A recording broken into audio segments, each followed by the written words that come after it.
Hello दोस्तों, यथार्थ Hindi education classes में आप सभी का स्वागत है। आज की क्लास हमारी है हिंदी साहित्य से संबंधित, जो कि काफ़ी महत्वपूर्ण क्लास है। हिंदी टीजीटी, पीजीटी, नेट आदि की परीक्षा के लिए यह क्लास काफ़ी इम्पोर्टेंट है। अगर आप चैनल पर नए हैं, चैनल को सब्सक्राइब जरूर कीजिएगा, क्योंकि डेली आपको नई वीडियोज़ मिलती रहेंगी। तो चलिए स्टार्ट करते हैं अपनी क्लास। पहला प्रश्न है आज का, कान्हावत के रचयिता हैं। रचना का नाम है कान्हावत। आपको बताना है इसके रचयिता कौन है। ऑप्शन है नूर मोहम्मद, कुतुबन, मंझन, जायसी। राइट आंसर बताना है, तो बताइए कि राइट आंसर क्या होगा इसके लिए। देखते हैं इसका राइट आंसर। इसके लिए राइट आंसर ऑप्शन डी है, जायसी। कान्हावत जो रचना है इसके रचयिता हैं जायसी। अगला क्वेश्चन है, केसो कही न जाय का कहिए पंक्तिकार है। इस पंक्ति के लेखक का नाम बताना है। केशव कही न जाय का कहिए। ऑप्शन है तुलसी, जायसी, कबीर या सूर। किसके द्वारा यह पंक्ति लिखी गई है? केशव कही न जाय का कहिए। इसके लिए राइट आंसर है ऑप्शन ए, तुलसी। ऑप्शन ए, तुलसी। तुलसीदास की यह पंक्ति है, केशव कही न जाय का कहिए। अगला प्रश्न है, कामयाब कह कौन जगावा फिर हिंदी भाखे पर आवा। कामयाब कह कौन जगावा फिर हिंदी भाखे पर आवा पंक्ति किसकी है? इस पंक्ति के लेखक का नाम आपको बताना है। ऑप्शन है नूर मोहम्मद, उस्मान, शेख नबी, मंझन। देखते हैं इसके लिए right answer. Right answer option A है, नूर मोहम्मद के द्वारा यह पंक्ति लिखी गई है। कामयाब कह कौन जगावा फिर हिंदी भाखे पर आवा। ऑप्शन ए इसके लिए राइट आंसर है, नूर मोहम्मद। अगला प्रश्न है, चंद्रगिरी के राजा, गणपति देव के पुत्र, कंचन नगर के राजा, रूप मुरारी की पुत्री की कथा है। चंद्रगिरी के राजा गणपति देव के पुत्र और कंचन नगर के राजा रूप मुरारी की पुत्री, इनकी कथा है। कौन सी है इसमें से? मधुमालती है, मृगावती है, चित्रावली है या इंद्रावती है। इसके लिए राइट आंसर है ऑप्शन बी, मृगावती। जो रचना मृगावती है यह किससे संबंधित है? चंद्रगिरी के राजा गणपति देव के पुत्र और कंचन नगर के राजा रूप मुरारी की पुत्री की कथा से संबंधित है मृगावती रचना। अगला प्रश्न है, बेमेल क्या है? इनमें से कौन सा है जो कि बेमेल है? ऑप्शन ए है कुतुबन, शेख रहमान, शेख बुरहान, जैसी शेख मोहिंदी, उस्मान हाजी पाबा।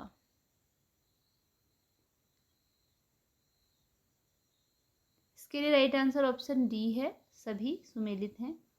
अगला क्वेश्चन है, संदेश नहीं मैं यहाँ स्वर्ग का लाया, इस धरती को ही स्वर्ग बनाने आया काव्य पंक्ति है। यह काव्य पंक्ति किसकी है? संदेश नहीं मैं यहाँ स्वर्ग का लाया, इस धरती को ही स्वर्ग बनाने आया, यह काव्य पंक्ति किसकी है? ऑप्शन है हरिऔध की, मैथिली शरण गुप्त की, सिया राम शरण गुप्त की। इसके लिए राइट आंसर ऑप्शन बी है, मैथिली शरण गुप्त। यह पंक्ति है मैथिली शरण गुप्त की, संदेश नहीं मैं यहाँ स्वर्ग का लाया, इस धरती को ही स्वर्ग बनाने आया। तो यह पंक्ति मैथिली शरण गुप्त की है। ऑप्शन बी इसके लिए राइट आंसर है। अगला क्वेश्चन है, बांधो बांधो किरणें चेतन तेजस्वी हैं, तमाज जीवन आती भारत की ज्योति निर्धन महिमा बल पंक्तियां निराला की किस कविता से है? बांधो बांधो किरणें चेतन तेजस्वी है, तमाज जीवन आती भारत की ज्योति निर्धन महिमा बल। यह पंक्ति निराला की कविता से ली गई है। कौन सी कविता से ली है यह बताना है। बादल राग से, राम की शक्ति पूजा से, जागो फिर एक बार से या तुलसीदास से।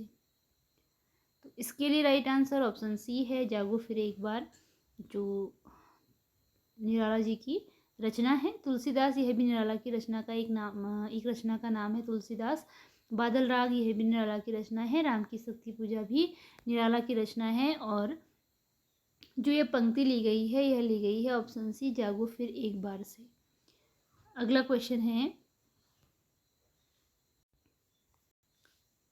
महादेवी जी के काव्य में हमें छायावाद का शुद्ध रूप मिलता है। कथन है, यह कथन किसका है कि महादेवी जी के काव्य में हमें छायावाद का शुद्ध रूप मिलता है, यह कथन किसका है? ऑप्शन है नगेंद्र का, विनय मोहन शर्मा का, हजारी प्रसाद द्विवेदी का, या देवी शरण रस्तोगी का। देखते हैं इसके लिए right answer. Right answer option B है, विनय मोहन शर्मा का यह कथन है कि महादेवी के काव्य में हमें छायावाद का शुद्ध रूप मिलता है। अगला प्रश्न है, छार उठाए लीन एक मुठी, छार उठाए लीन एक मुठी, दीन उड़ाई पृथ्वी झूठी। यह प्रसिद्ध पंक्तियां पद्मावत के किस खंड से ली गई हैं? यह प्रसिद्ध पंक्तियां पद्मावत के किस खंड से ली गई हैं? ऑप्शन है उपसंहार खंड से, नागमती वियोग खंड से, मानसरोवर खंड से, राजा सुआ संवाद खंड से। देखते हैं इसके लिए right answer. Right answer option B है, नागमती वियोग खंड से, ऑप्शन बी,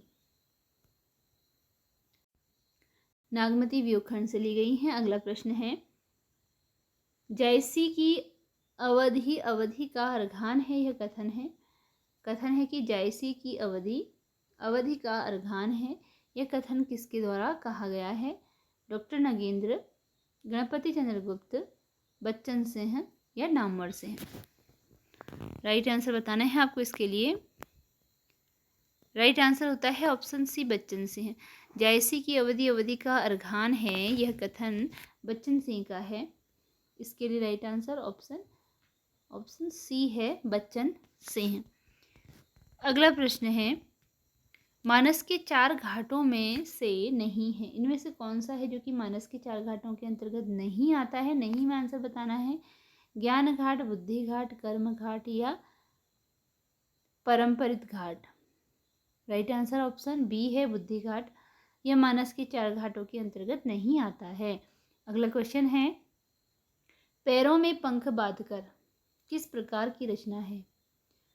पैरों में पंख बांधकर रचना का प्रकार बताना है, यानी कि इसकी विधा बतानी है कि कौन सी विधा की यह रचना है। रेखा चित्र है, कहानी है, संस्मरण है, या यात्रा वृत्तांत है। इसके लिए राइट आंसर ऑप्शन डी है, पैरों में पंख बांधकर यात्रा वृत्तांत विधा की रचना है। पैरों में पंख बांधकर यात्रा वृत्तांत है। अगला क्वेश्चन है, जहाँ एक स्थान से उच्चारित होने वाले समान वर्णों की आवृत्ति हो, वहाँ कौन सा अलंकार होता है? जहाँ पर एक स्थान से उच्चारित होने वाले समान वर्णों की आवृत्ति हो, वहाँ पर अलंकार का प्रकार बताना है। अंत्यानुप्रास, वृत्यानुप्रास, श्रुत्यानुप्रास, या लाटानुप्रास। इसके लिए राइट आंसर ऑप्शन सी है, यह अलंकार होता है श्रुत्यानुप्रास। अगला क्वेश्चन है, उजली नगरी चतुरचमार, उजली नगरी चतुरचमार की लेखिका का नाम बताना है। कौन है इसकी लेखिका, यानी कि किसने इसकी रचना करी है उजली नगरी चतुरचमार की? ऑप्शन है मन्नू भंडारी, अनामिका, पुष्पा भारती, मृदुला गर्ग। इसके लिए राइट आंसर ऑप्शन ए है, उजली नगरी चतुरचमार मन्नू भंडारी की रचना है। अगला प्रश्न है, प्रेमाश्रम उपन्यास में कहाँ के किसानों की कथा वर्णित है? प्रेमाश्रम जो उपन्यास है, इसमें कहाँ के किसानों की कथा वर्णित है? मिर्जापुर की, अवध की, बनारस की, या अखैरपुर की? तो प्रेमाश्रम किसकी रचना है, यह आपको बताना है। कमेंट में ज़रूर लिखें कि प्रेमाश्रम जो उपन्यास है किसके द्वारा लिखा गया है। देखते हैं इसका आंसर कि प्रेमाश्रम उपन्यास में कहाँ के किसानों की कथा वर्णित है। इसके लिए राइट आंसर ऑप्शन बी है, अवध। जो प्रेमाश्रम उपन्यास है इसमें अवध के किसानों की कथा का वर्णन है। अगला क्वेश्चन है, बांग्ला कहानी सेलिसमा बेगम का हिंदी रूपांतरण है। जो बांग्ला कहानी है सेलिसमा बेगम, इसका हिंदी रूपांतरण किस नाम से हुआ? रसिया बालम, दुखवा में कासे कहूँ मोरी सजनी, दुलाई वाली या बेटों वाली विधवा।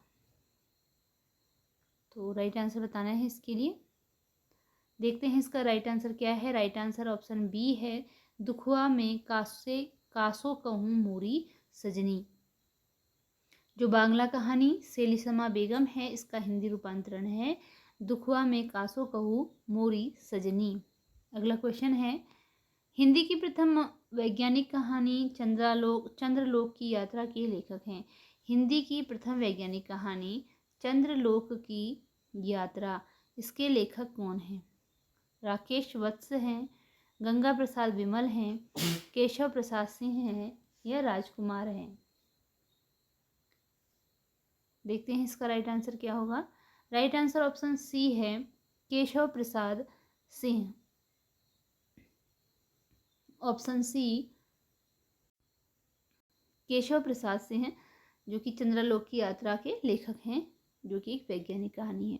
अगला क्वेश्चन है, प्रकाशन के अनुसार इलाचंद्र जोशी के उपन्यासों का सही अनुक्रम है। इलाचंद्र जोशी के उपन्यासों का सही क्रम बताना है प्रकाशन वर्ष के आधार पर। तो इसके लिए राइट आंसर ऑप्शन ए है, पहले निर्वासित है, जिप्सी है, जहाज का पंछी और फिर कवि की प्रेयसी। ये सब इलाचंद जोशी के उपन्यास हैं और इनका क्रम इसी प्रकार है कि पहले निर्वासित प्रकाशित हुई थी, उसके बाद जिप्सी, फिर जहाज का पंछी और फिर कवि की प्रेयसी। अगला क्वेश्चन है, प्रकाशन के अनुसार इन रचनाओं का सही अनुक्रम बताइए। तो प्रकाशन वर्ष के अनुसार इन रचनाओं का सही अनुक्रम नंबर ऑप्शन डी है, अनामिका, पल्लव, लहर और नीरजा। अगला क्वेश्चन है, जगदीश चंद्र माथुर का कौन सा नाटक और निजाम के बीच हुए युद्ध की पृष्ठभूमि नाटक।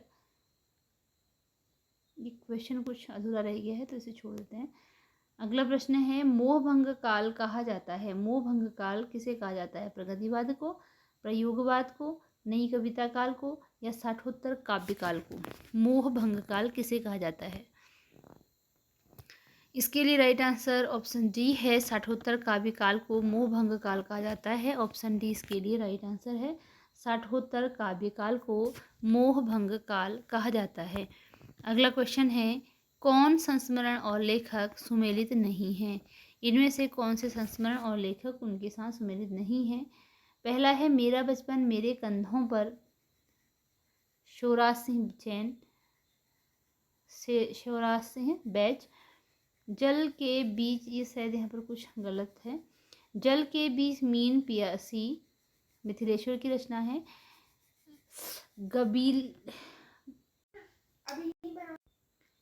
गबीली गरीबी नामवर से हैं। घर का जोगी जोड़ा काशीनाथ से हैं। तो इसमें सुमेलित जो नहीं है वो बताना है आपको। देखते हैं इसके राइट आंसर क्या है। ऑप्शन सी इसके लिए राइट आंसर है, गरबिली गरीबी नामवर सिंह की रचना नहीं है, नहीं में बताना है।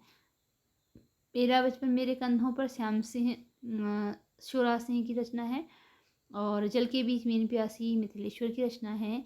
घर का जोगी जोड़ा यह काशीनाथ सिंह की रचना है। अगला क्वेश्चन है, कौन सा विकल्प सही नहीं है? इनमें से कौन सा विकल्प है जो कि सही नहीं है? व्योमकेश दरवेश जीवनी विधा है, साहस और संकल्पात्मक कथा है, पोस्टर उपन्यास है, कामायनी काव्य है। कौन सा सही सुमेलित नहीं है? ऑप्शन सी राइट आंसर है, पोस्टर उपन्यास नहीं है। इसके अतिरिक्त व्योमकेश दरवेश जीवनी है, साहस और संकल्प आत्मकथा है, कामायनी एक काव्य विधा की रचना है। अगला क्वेश्चन है, केवल कविता के लिए कविता करना तमाशा, केवल कविता के लिए कविता करना तमाशा, यहाँ पर तमाशा है, तमाशा है। यह कथन किसका है? किसका कथन है बताना है। महावीर प्रसाद द्विवेदी का, शुक्ल जी का, प्रेमचंद्र का या प्रसाद का? तो राइट आंसर ऑप्शन ए है इसके लिए, महावीर प्रसाद द्विवेदी का यह कथन है, केवल कविता के लिए कविता करना तमाशा है। इसी के साथ ये वीडियो यहीं पर एंड होती है। मिलते हैं अगली वीडियो में कुछ नए प्रश्नों के साथ। अगर चैनल पर नए होंगे चैनल को ज़रूर सब्सक्राइब कीजिएगा। धन्यवाद।